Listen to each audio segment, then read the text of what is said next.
Firstly সবাইকে শুভ নববর্ষ। আজ একটা খুব ইজি মাছের রেসিপি দেখাচ্ছি। যেই রেসিপিটা স্পেশালি কাতলা বা রুই মাছ হলে বেশি ভালো হয়, কিন্তু আমার এখানে স্যালমন মাছ পাওয়া যায়, তাই আমি এখানে স্যালমন ফিশ দিয়ে দেখাচ্ছি। কিন্তু আপনারা যেই মাছ ইচ্ছে সেই মাছই ইউজ করতে পারবেন। মাছে এখন নুন আর গোলমরিচ দিয়ে মাছটা মাখিয়ে নেব, জাস্ট বিকজ গ্রেভিটা পুরো সাদা হবে, তাই আমি হলুদ দিচ্ছি না। তো প্যানের মধ্যে একটু সরষের তেল গরম করে মাছটা ভেজে নেব এপিট ওপিট করে। আর হ্যাঁ, মাছ ভাজতে ভাজতে কিন্তু আমি মাছের গ্রেভির জন্য পেঁয়াজ, আদা, রসুন, লঙ্কা এটা কেটে রেখেছিলাম। এখন ফটাফট ওটার একটা পেস্ট বানিয়ে গ্রেভির জন্য পেস্টটাকে রেডি করে রাখবো।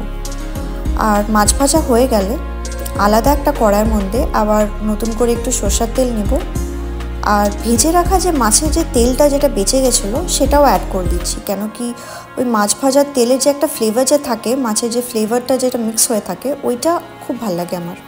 তো আপনারা চাইলে স্কিপও করতে পারেন।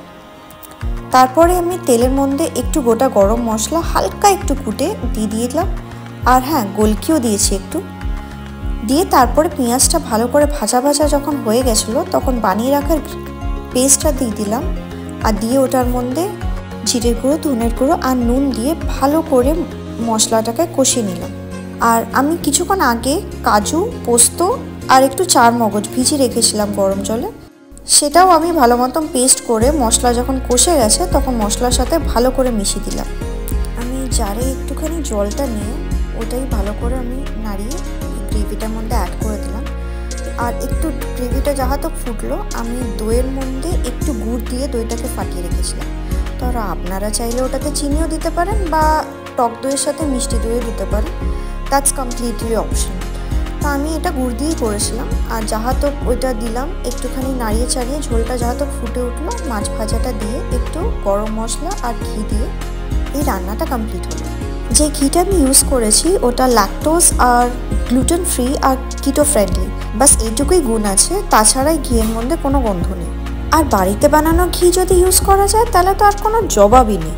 এই রেসিপিটা বাড়িতে বানিয়েও আর আমার সাথে শেয়ার করতে ভুলে যেও না কিন্তু। আর শুধু লাইক করলে চলবে না, সাবস্ক্রাইবের বাটনটাও ক্লিক করতে হবে। এই যে সব রেডি হয়ে গেল, সাজিয়ে বরকে খেতে দিলাম। এবার দেখি বরের খেয়ে কেমন লাগলো।